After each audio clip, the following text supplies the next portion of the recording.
Hey guys, the Pleasure Production back with another video today. It's Lost Ones, and in today's case, we'll be looking over at the Story Collection Bullseye horse doll review. Let's do it. Now, like I said before in the past for doing Toy Set collection videos, what would I say would be the best looking, like prop accurate type of Toy Story collection toy that is on the market? I can name a few of them. There's ones like Buzz, who's incredibly accurate, except for the fact that you're gonna have to put his arms on a bit. Honestly, that's just a little bit. You got Odyssey, who is pretty good. The Green Army Men, the Aliens, Odyssey. I think I said it before. I said all of them. And then you go on to thinking like Wave 2, which has thinking very good ones. Which is like Bullseye, which is him right here. Lotso. And that's it. I know there was more out there, but honestly, to be fairly honest with you, this is like very close to how Bullseye actually looked like in the films, which is saying something, to say the least. Considering the fact that this thing released back in 2010 of all things, does in fact say a lot of things, honestly. That back in the day, kids' toys, even if they were aimed for collectors, could be this good, says a lot. Let's do it now. Sad to say I don't own the original box to him, but I mean, he is a PNG of it. Okay, so after that, let's actually get into Bullseye himself. There's a lot of talk about him, so let's do it. And like I said before, this interpretation, or at least a different version of Bullseye, is stupid accurate. I mean, like, come on, you really can't go wrong with it. And remember, this thing, again, was released back in 2010 of all things. And it's still kind of amazed on how the Toy Story collection toys still hold up today. So I'm actually going to go through the little bit of the details I didn't notice on him. He does have the, I guess, the mouth of it. The eyes, I guess the hair and the tail are made exactly the same felt-esque material. And he did a pretty good job, I honestly give him that. It's got the saddle, I believe that's what it's called, which has these like black lines. I don't know why I put him there, but it just looks neat.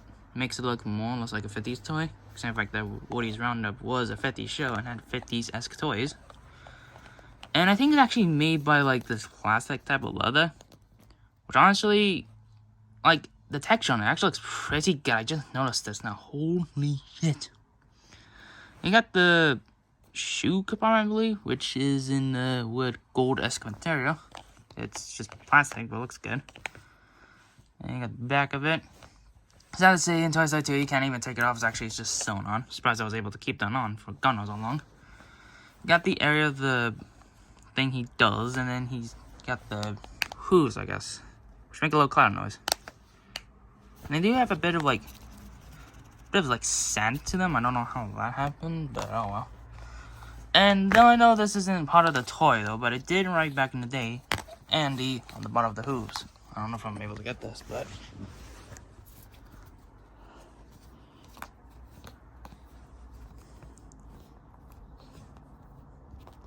almost there, everyone. Close enough. I know they're not super accurate to how they do look like in the film. I mean, that end is thinking Andy's dad version instead of Andy kid. That sounds weird. I mean, Andy Jr., honestly. Because we know what the timeline of Toy Story is basically now. But I kind of actually dig on how it looks. And I basically kind of created a whole entire AU, I guess, for how this Bullseye works in the timeline. I'll give it a bit of demonstration, like, after all the things. Which, honestly, he's neat. But before we get to any of the features that this horse comes with, he does, in fact, come without the certificate of authenticity, which I don't even have on me. I do, I just don't know where I put it. Comes with this. A stand, surprisingly enough. Weird. Since Bullseye's the whole entire one of those toys that are completely under a ragdoll, it makes some sense to at least have a stand on him. And I don't know why, just that this stand's just a meh for me, honestly.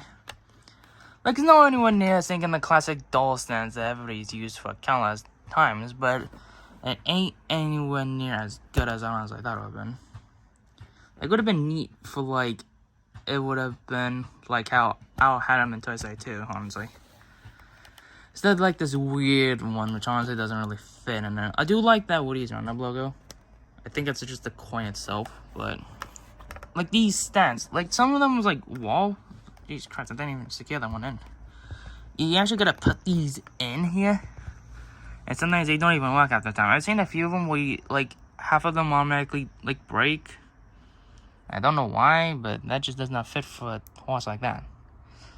But here's actually a video of him actually on it, and it's basically on how you actually get him to look like that actually fits with it.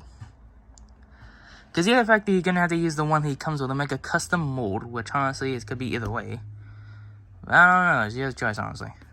Okay, so now moving on with that thing. Actually, let's move on to the main gimmick that Story Collection toys all have. That they actually make noise. Now, Bullseye is one of those toys that actually has a try me button outside of the box. It's not like how Woody and Jessie have pull strings and how Buzz has buttons. Nah, it's actually one of those where automatically it's like a specific string. It's like with Mr. Potato, RC, and Lotso. And I don't know if I remember. No, I don't know. It's not Dougie Bunny, though. I know that for a fact. It has one of those, but basically, Bullseye out of the box comes in chiming, which basically you have to push a button, or if you have him out already, click on the button on his heart, I believe. This kind of feels deep, but here it is. Makes a few noises. And he vibrates. No! Okay, just did some weird thing and automatically thinking when that happened, his voice just died. Let me hear that.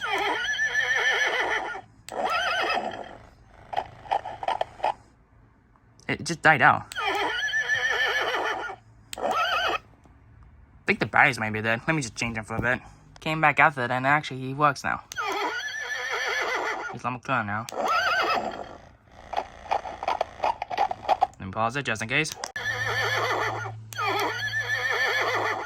Okay, you might hear a vacuum in there, honestly, I don't care about it. Okay, so after that nearly heart attack of ascension, I thought that my toy actually died and I was gonna have to get another Bullseye on camera, which I honestly didn't want to. So after all that, we go inside here, and this is where the compartment is. This is where you put and take out the batteries, if, you know, you need to. And on here, there's a Try Me, which was him in the box, a off one to just have him shut up altogether, and the play mode. This is the one that they use a lot in the advertisement. He should have made a noise. Let me see. I knew he was playing some weird shit, honestly. I expected that. And he responds to every single thing he can make. Good. Yeah. Oh, okay. I thought I was gonna play some covering music, but now he just vibrate. Makes sense. I have to shut this up. So, yeah. So if I remember correctly on what he does, he basically, well, you can respond to him anyway. Yeah, he just makes the noises, of course.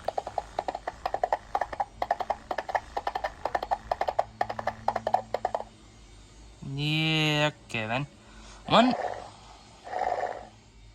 Okay. One of the things that this toy loves to do is to vibrate a lot. Honestly, I like that feature. Yeah, I know, right? Basically, you do this and... Yeah. If you basically do this in play mode, if you do this...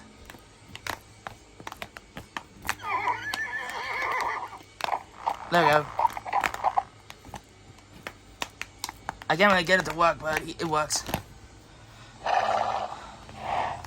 Like makes thinking the noises he did a bit earlier. And if you want him to shut up sometimes, you do this. I don't know how many clicks it is for him to actually just stop walking all around. And that noise is getting very big, honestly.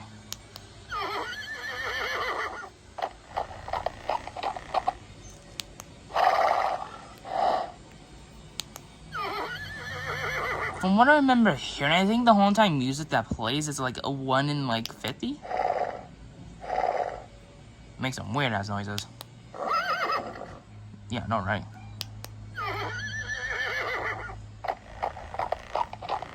Let me actually do the there we go. There we go. That's a different noise I would make sometimes. Yes. What do I do now? Okay. I swear I don't think I'll get it on camera here, but if I do remember correctly, that the music one for on play, it is extended. I think there's a video on it, but I couldn't be bothered to play it because I got copyrighted to hell and back. So there. But I don't know what. I guess I can shout at him. Hey, get your ass out of there! I guess I don't work at all. Hey, get your ass over there right now! There we go. I don't know what to say now.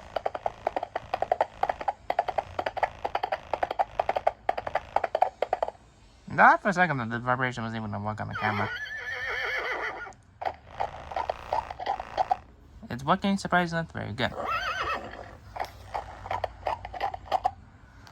I don't know what to do now, honestly. One thing I do remember is that these aren't clips from the movies, or rather clips of whatever. Okay, back to what I was saying. So, back to what I was saying. Okay.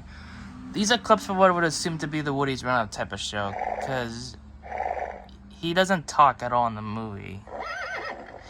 Only makes like thinking the slip noises, and that's really it. And I think an occasional whimper. But from what we were able to gather from the original take on Toy Story 2, that was from the like the direct-to-video version, he was supposed to talk. Yet thankfully he didn't. I don't know who was supposed to play as him, but from what I remember, I don't think it was anybody. And I'm also surprised that this toy that I have still is actually in very good enough condition. Like, the only real dirt I could actually see is a bit on the muzzle, yeah, and a bit of the eye. And he did have scratches before, but I did take that over Sharpie, which you can actually see right there. I know it's not focusing for shit, but there it is.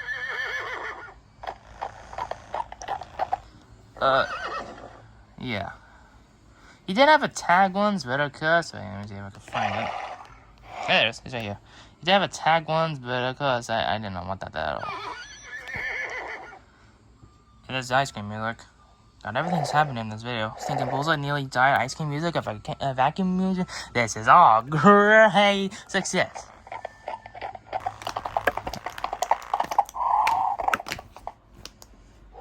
There we go.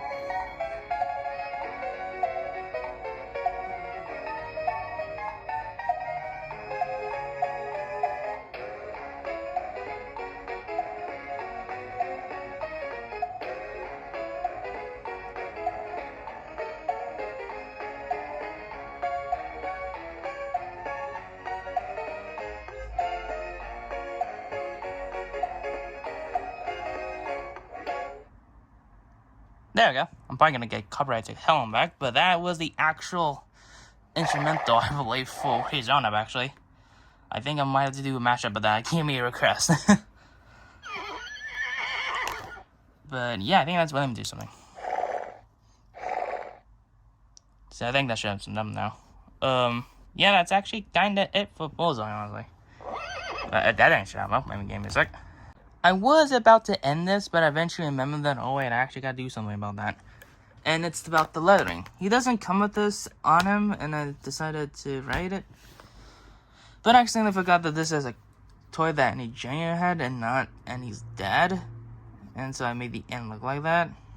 But honestly, I feel as though that makes him more or less old, like a family toy. Instead of Woody being, well, it was all my guys said that I was thinking Woody, Mr. Potato, and Slinky were the family toys. Well, it was mostly Woody, though. But I feel as though Bullseye might have been an exception, though. In this alternate universe where something might have happened. Let me give you the full take.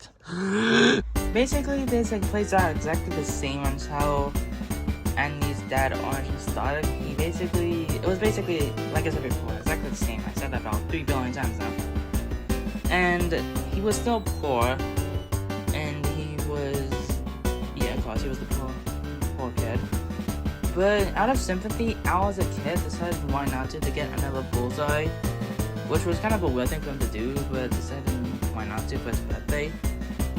And decided to give Andy's dad, which is Andy, a Bullseye doll. Now, Andy's dad loved that Bullseye doll to bits, bro. You couldn't even stop. You couldn't even automatically see him without it. And so it's kind of a bit of a shock to see him automatically when Andy's dad got the only ever Woody doll that there ever was. And it was kind of a bit of a shock for Woody to actually see that there was another part of his mind to begin with, since at that time that the Woody's not a convention as close because that space was the newest thing back in the 60s. For Andy's 6th, I believe, birthday, automatically he got himself the latest new toy in the market, a Buzz Lightyear. Automatically, when Buzz enters in the room, he thinks he is literally the commercials and how they portray him or in real life events.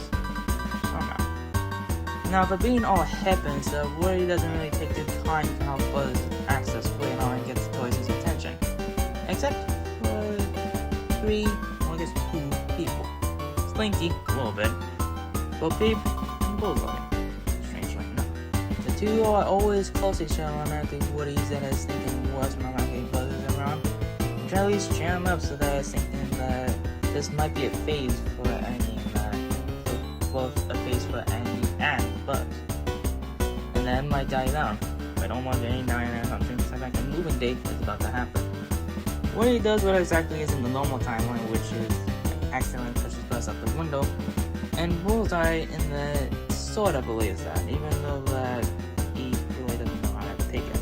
I'm actually gonna have to jump cut to Toy Story 2 because I really can't find a way to make the timeline of this whole tiny game working Toy Story 1. Because it's literally just the exact same scene, except with Bullseye in a few scenes. And maybe with a few additional ones because why not? But jump cut into Toy Story 2, this is where things become a bit different. Everything plays exactly the same. Woody's about to go to the cowboy camp and he's about to bring Woody, but has a bit of fun while accidentally ripped Woody off. And that means a broken toy, I guess. And doing so, the toys are a bit worried about Woody's mental health, which I honestly thought would never happen. And in doing so, Woody accidentally wants himself in front of automatically Al. Automatically the kid who bought the son of Andy a doll or things, automatically yoinks him up. Buzz, being automatic at the time, for actually now realizing he's actually a toy, then he tries to unsave him. Bullseye was nearly about to go in and Bullseye stopped him in the last second, simply because just not so he won't get sold off again like happened to Woody.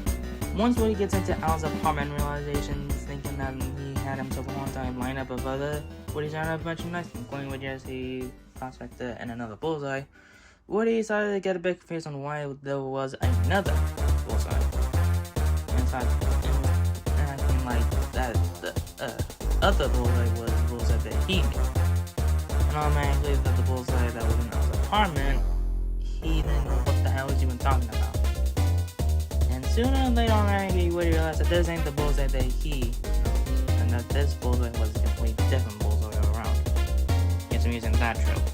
You know when in Toy Story 2 I might get that as a different Buzz in there? I'm using that as a Bullseye type of thing. Well, I mean, the Buzz thing is still in there, but even then.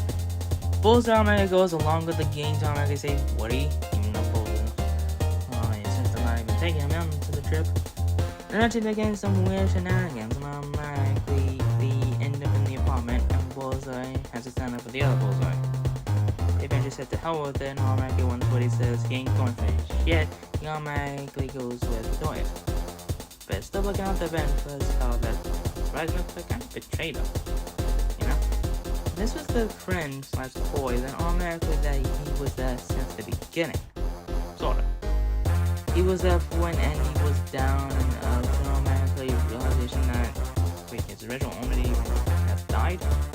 I don't know. But until automatically that voice changed, automatically wanted them back until the Prospector automatically said, no, we don't want that yet.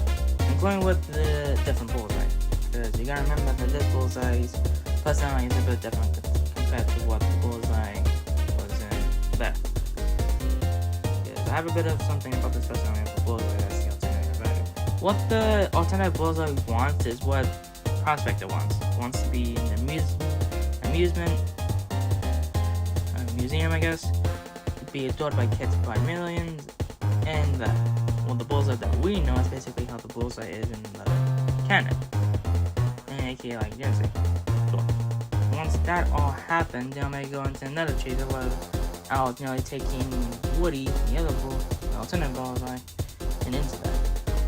But in some years, between some lines of that, the Bullseye that we know actually was able to sneak himself into the packaging. You see, the Bullseye that we know automatically did a thinking JoJo automatically poured it on the alternate Bullseye, snuck him out, and automatically threw him in trash, of all things, which I didn't even come to realize. That was a bit talkative right there and then. Surprised I was able to do that all within like an hour. You guys think of the AU that decided for this version of Bullseye? I know it's not anywhere as good as I think it was. It's decent, you know. It's like the almighty alternate universe of what he does. In fact, goes to Japan. How Buzz didn't really change. I mean, he didn't. No fact he was a toy at all. Or how Zug actually was the replacement toy instead of Buzz. Or anything. Anyways, like, check comment, notification on the mobile. You can scroll down and see it from on there. Click on it, but all personal. If not, I have no idea, bro. Like, I really don't know. Wait a minute, I forgot one more thing. Costume, where you get to find them now? I completely forgot I have to do these. You could find this guy at a Toys R Us. I think if you use those in Target, mostly online websites. But he actually was around for Toy Story 4's release for the second Signature Collection lineup. And they stopped selling them for some reason in stores, I believe. I haven't seen a Toy Story Collection toy in like years. So I only have these. And now I don't know how much it actually goes for now. I think it goes for like $50. I think he used to go from like 20 or 30 back in the day. I'm not too sure. Oh, I can't really tell you for a fact. Strange. By the way, for those who are wondering what version this one is in fact a Signature Collection. Strangely enough. Probably the reason why he's freaking floating of all things. Next video will be on a Valentine's Day. Oh, God, so that being not like that had to be a Valentine's special with that. You saying is it gonna be plush? No. Is it gonna be on a Sonic Galaxy? I wish. I'll probably do that in the same month. I'm not too sure. Oh well. And so, see you guys in the next video. Bye.